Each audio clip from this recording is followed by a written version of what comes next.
Okay, we're back. The cell is lowering down. But have we got music to introduce it being lowered down? Not as good as the Metallica we had a couple of years ago. That's Uh, right, it's Hell in a Cell, 2017. Yeah. It was okay. So, let's start off with the pre-show that we didn't watch. Oh, no. No. Oh, and in true SmackDown style, we had some tag team action player. Yeah. And it was Sam's favourite tag team, the Hype Bros, Goon Squad. against the new world's greatest tag team. Oh my god. Well, you won't be shocked to learn who won this one. The Hype Bros won. No, they didn't. You No. liar. They haven't won a match in months. Yeah. Gable and Benjamin won. Yes, with their double team finisher. Which we're probably still waiting to get an official name for. We don't have a name for it yet. I'll give the creative team a chance. I'm sure they'll come up with some crappy name for it. Oh, God. So, yeah, moving on to the main show. Right, and this is where we kicked the show off, and WWE gave us some false early hope for the show. Yeah, we kicked off with the first Hell in a Cell match. It was for the Tag Team Championships. We had New Day. But this time, it was Big E and Xavier Woods. Yeah, strangely it was Kofi on the outside. And Gangster Uzo. Oh my god. Will the New Day get taken to the Uso Penitentiary? Oh no. They got the tag division on lock. So, I really enjoyed this match. Yes. This is one of the better Hell in a Cell matches they've had in recent years. They kicked the crap out of one another. Oh man, it was crazy. There was kendo sticks going everywhere. Hell of a lot of kendo sticks. You like, I bet there was one point where one of the Usos, I don't know which one, was trapped between like 7 or 8 kendo sticks. Yeah. I think it might have been Jimmy Uso, but yeah, very creative. And I was sort of sitting there watching it, thinking, why has nobody ever done this before? Yeah, although somehow he got loose on his own at the same time, though. Yeah, that was a bit of a strange one. It's like the camera wasn't even looking at him. You just sort of randomly saw him appear out of nowhere. Yeah.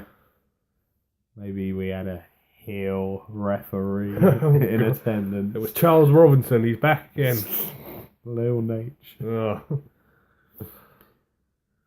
So yeah, you had one pretty harsh moment for poor Xavier. Oh, man. He got handcuffed and then hung from the turnbuckle post. Oh. And the Usos proceeded to whack him with a kendo stick a load of times. Yeah, he took a fair few shots. Yeah, he posted a very short video on Instagram after the event, and yeah, those bruises weren't pretty. Oh. No, they all kicked the crap out of each other in this one. Yeah. And poor Big E, he took a kicking as well. He was super kicked about 7 or 8 times. Yeah, and then he had 2 double splashes from the top rope. The double loose.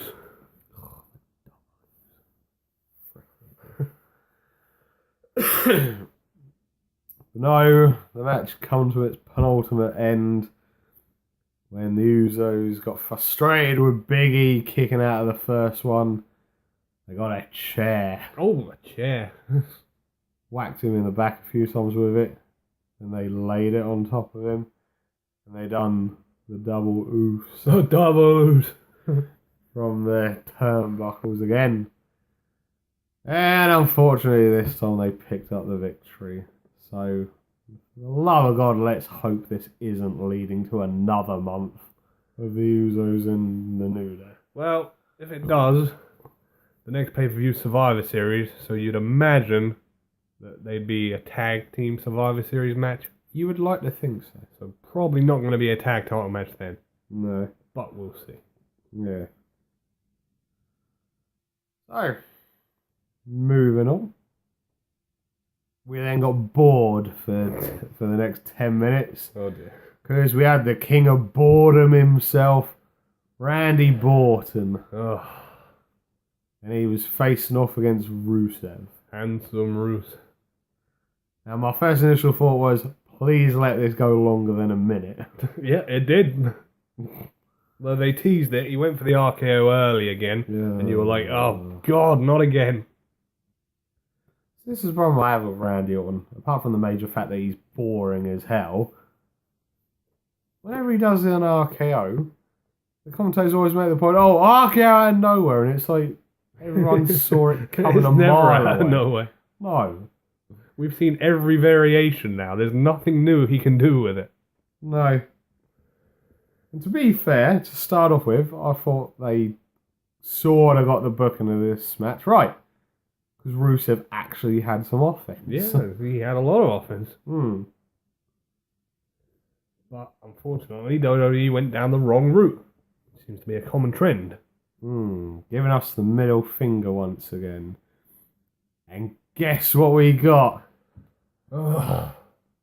An RKO out of nowhere. It's like, Orton, has he put over anyone ever? I'd have to go back quite a while. Who was the last guy that actually beat Orton cleanly? I'm talking like a new guy. What? Roman about 4 years ago?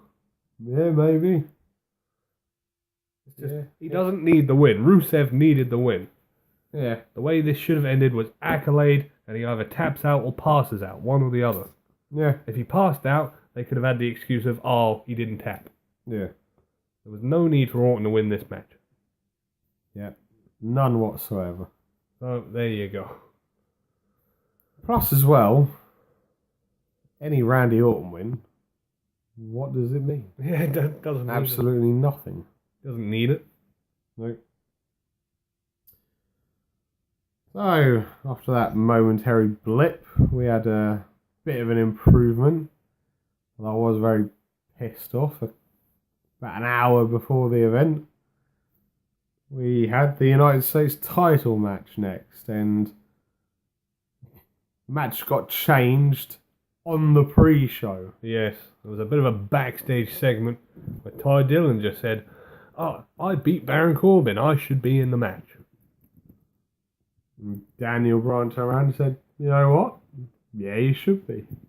So we're going to make it a triple threat match now. Even though we're forgetting that 2 weeks ago Ty Dillinger lost the US title match and then lost to Corbin the week after. Yeah. This is also very true. But no, booking. He's pinned the number one contender. He's in the match. So there you go. There you go. And you know what? I actually did enjoy this match for the most part. Yeah, it was quite good. Start of the match, AJ and Ty Dillinger very quickly established a mutual agreement to take out the miserable Baron. Oh yeah, they did. Yeah, and then it was nice to see AJ and Ty doing a bit of in-ring work together. Yeah, there was a lot of good moments in this match. There was a point where all three of them were hitting moves on each other, one after the other, Yeah, and they were all laying down in the middle of the ring. this is true. It was like clothesline, Pele kick, another clothesline. Yeah. But no, in continuing with storyline fashion, which if you've been following, AJ is constantly saying Baron's the king of shortcuts. Always has to cheat to win. And it ended with a shortcut. Yeah. I believe was it AJ hit the he had time a calf crusher. No. I think, what did he hit him with? I think it might have been the forearm. Yeah. And just as he was going to pin him, Baron come in, took him out, threw him out the ring. and then he picked up the pinfall. Yeah. So that was it. Baron Corbin is your new US champion. First title in the WWE. I called it. He did call it. The US SmackDown title world is going to be miserable. Yeah. We've had the face of America, now we've got the miserable face of America. Ugh. Oh dear. So, our next contest was the SmackDown Women's title match. Oh boy. Oh boy. This was a great big letdown. Right. First things first. Natalia got way too much offense in. Way too much. Let's not forget the fact that she has been booked terribly for the better part of 7 years. Yeah. Yeah, I mean, it is purely down to the booking. We're not knocking her wrestling abilities or anything, because technically she's one of the best in the company, but she's just been buried for so long. It's just like, right, so after 7 years, women actually give a shit. Yes, this is 7 years of pretty bad gimmicks. I mean, do you remember the farting gimmick she had? Oh, dear. Or how about when they tried making her a crazy cat lady? And everyone was like, just go away. We don't care about two paws. Yeah. And suddenly, she's given the number one contender, beaten Naomi, who many people said deserved the title. Yeah. And you're telling me now that she can out-wrestle Charlotte? Nah, it doesn't sit well with me. But I'll give her a juice. She actually done the sharpshooter properly. Yeah, she got the bend right this time. But unfortunately, we got a crappy ending. Oh, there's always got to be one, doesn't there? Yeah, for whatever reason, Natalia got annoyed and then grabbed a steel chair and hit Charlotte with it. Yeah, right in the bad knee. Yeah. And so the match ended on a DQ. So... Yeah, so what's the next one? We've got a match that's going to get the crowd pumping and... Yeah! Yeah, it was the WWE Championship match. Oh dear. We had useless... whatever the hell he is. The useless lump, Jinder Mahal, Yay. who can't wrestle to save his life. And he's a bit of a racist. Ugh. Against one of the WWE's premier athletes. Shinsuke Nakamura. You know, a well-respected guy who's been around the world. You know, done millions of great matches with millions of great superstars. And they're expecting him to carry this useless lump to a 5-star match. Not even Shawn Michaels would get a good match out of Jinder Mahal. Ooh. Or The Undertaker. Hell, I think even Triple H would struggle. The Undertaker. The only way you're going to get a good match out of this lump is if you put him in a 5-minute squash match. Well, I can agree with that. Maybe 5 minutes of Lesnar throwing him around the ring. People would enjoy that. But this match, I'd love to give it a good review, but it's just boring. So boring. No, and the other problem you've got is you got the Goon Squad with him. Oh, man. Every match. Why don't they just ban them from ringside? They know they're going to interfere. Yeah, it's... But no, in this one, the ref actually caught them and did toss them to the back. Yeah, but unfortunately at the same time, we did get a crappy ending for this. Again. Yeah, because whilst the referee was distracted, chucking the Singh brothers out of the match, Shinsuke Nakamura, I believe, hit Kinshasa. He did? On Jinder. So then one of the Singh idiots then saw it, distracted the ref, and then after a few seconds, Shinsuke was like, come on, get in here, I'm pinning him. And He kicked out. Didn't he put his foot on the rope? Oh, yeah, that's right. Sorry, yeah, he put his foot on the rope. And then I think Shinsuke was sort of distracted, moaning, sort of saying, where were you? You're meant to be the ref in this match.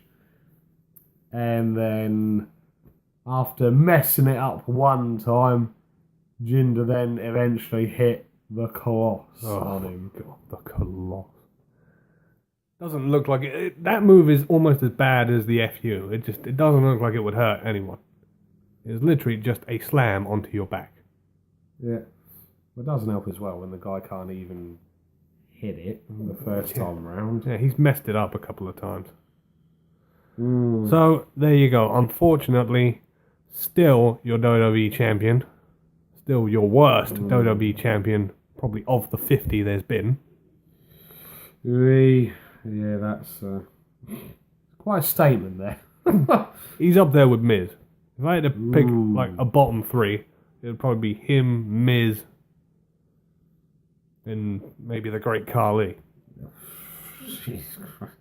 Does anyone remember when Khali was the champion? Oh, I think that might have been a different belt. Don't think that was the WWE Championship. Thinking about it. Yeah, I think you're right on that one. So, another great match. On to the next one. Well, of course, we had to have a little break up between the title match and the Hell in a Cell match. I nearly bloody forgot it. And we had a match that, to be honest, I completely forgot about. It was the epic grudge match between Mr. Glorious himself, Bobby Roode, The glorious one. and Mr. Irrelevant himself, Oh dear. Dolph Ziggler. Let's not forget as well, people, he had a epic big entrance for us to enjoy. They promised us the big elaborate entrance with lasers and Whatever the hell else he promised. all that other stuff. Yeah.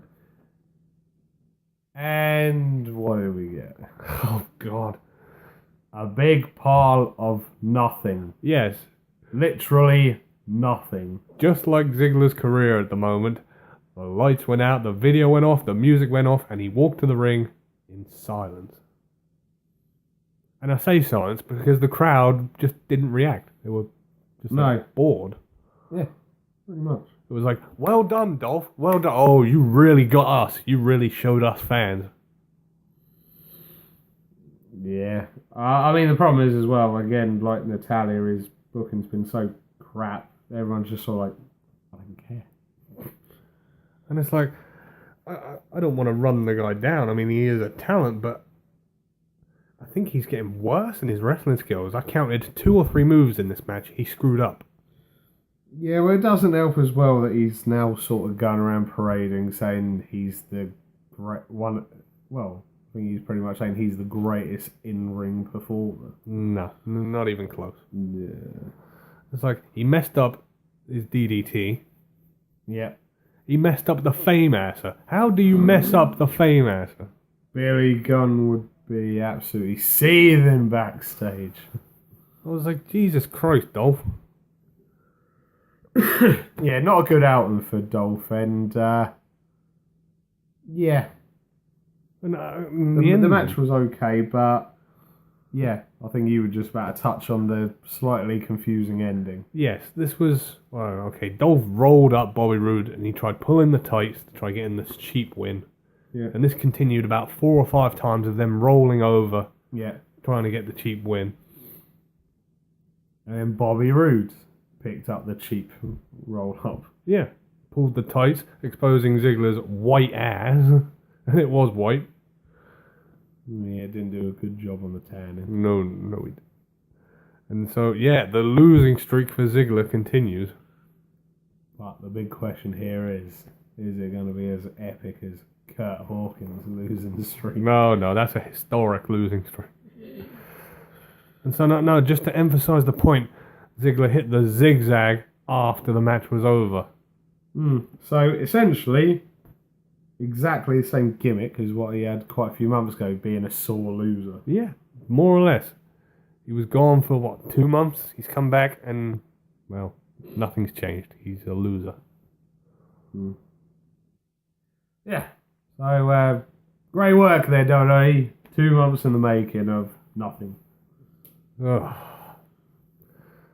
So, I think now we move on to the main event. It is! It's a pretty sad affair when your WWE Championship match is not the main event. I think that sort of highlights how poor the card is, or maybe partly on the booking department, maybe. I'm not sure. Your main event stars a... Is he 50 yet? No, he's 47. 47. So there you go. A 47-year-old semi-retired wrestler. Facing off against... Kevin Owens. Yeah. Yeah, he sort of dropped the whole face of America now. Yeah, he's going back to, well, just Kevin Owens. The prize fighter. Yeah, he doesn't really have that Titantron anymore. Although I think he needs to bring out a new t-shirt. Oh. Go and coincide with WWE champions. We need Bite Owens Bite. That's not going to happen. Probably not. He did bring out a new t-shirt, though. He did. It says, fight everyone. He did, yeah. Yeah, so... Thankfully, this match did save the show a bit. It delivered. Yeah, I mean, I know everyone sort of gets a bit on Shane's back and that, possibly trying to steal a bit of the limelight and that, should he still be out there doing what he's doing, but I think he held his own with Kevin Owens in this one. He definitely gave a good account of himself. I mean, Shane's known for a few different spots. Yeah. And he pulled off all of them. He did the coast to coast with the trash can. Ah, that was very impressive. Which I was like, bloody hell, he can still do this. Yeah. And fortunately, you didn't get your prediction right. Somebody didn't jump into the cell. God damn it. Well, there you go. Hell, he even busted out the triangle choke. One of Undertaker's trademarks. Yeah, he did. Yeah, and one funny moment in the match I did notice, though, was when Shane sort of realised he'd had enough and that, and he wanted to elevate it to the next level. He wanted to go get out of the cell and climb up. He told the ref, and then the ref outside just stood there and argued with him. Yeah. And then he got a bunch of bolt croppers and then done it himself. I was like, Jesus, why isn't the ref opening this thing? Shane is like, what, the number 3 in command of the company?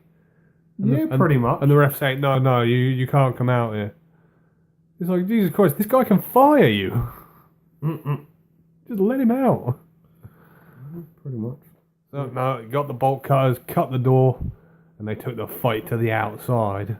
Yeah, and this is where things got slightly even more physical. Oh yeah, it got crazy.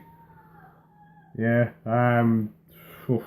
where do you start with the stuff outside of the ring? Well, I mean, they were fighting on the outside. They stripped one of the announce tables.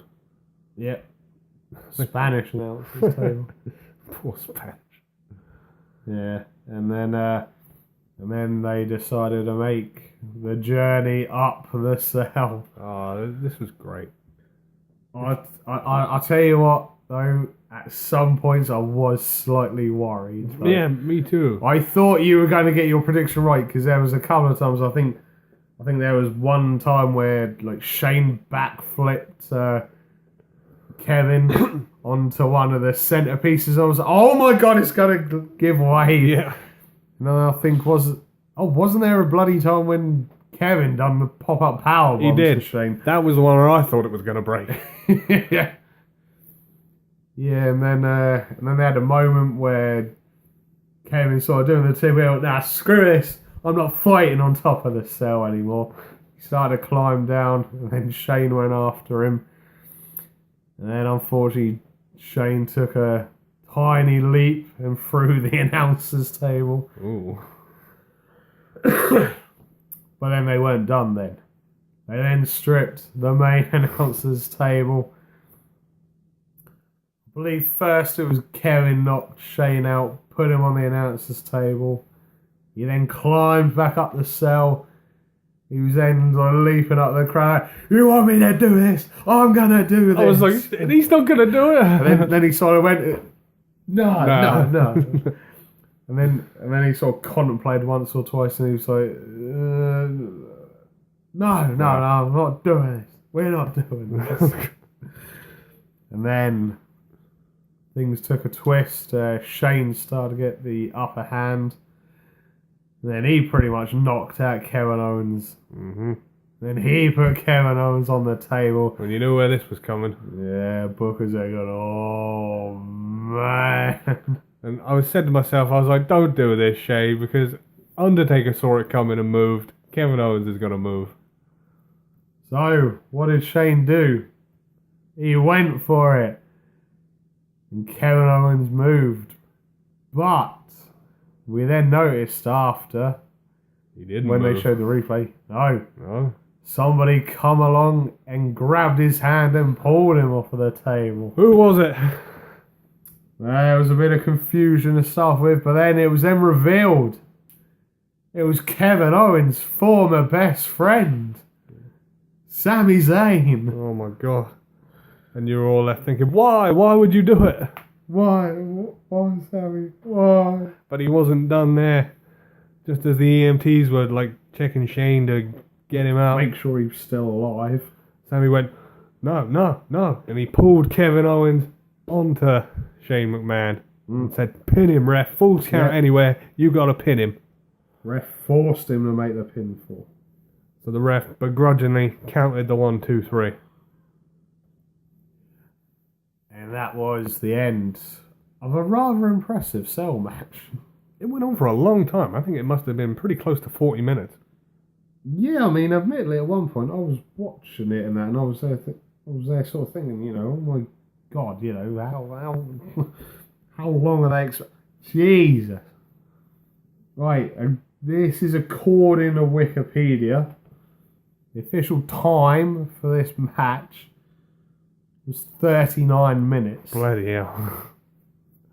Yeah, I said 40. Jesus.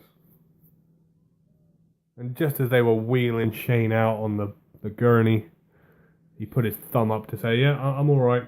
Yeah. Which was good to see. Although there was one part of this match that did annoy me, and it's the old sort of typical cliche thing with Shane-style matches.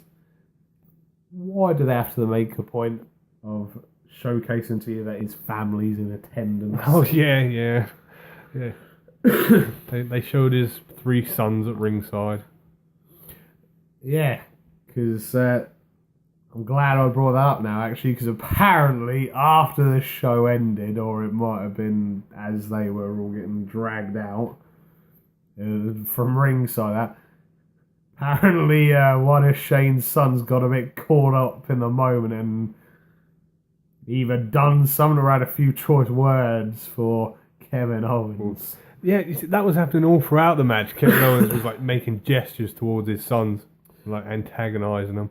Yeah, apparently this wasn't something that was meant to happen or whatever, and yeah. So I'm interested to find out what exactly that was. So yeah, and that was how we finished. Well, it was better than last year's Hell in a Cell pay-per-view. Oh, I'll tell you that much. Oh yes. But yeah, that'll about wrap things up. We'll see you in 2 weeks for TLC. From your hosts, the Master of the Brain Damage, Martin, and the one and only Sam H. We'll see you on the next one. bite, Owens, bite.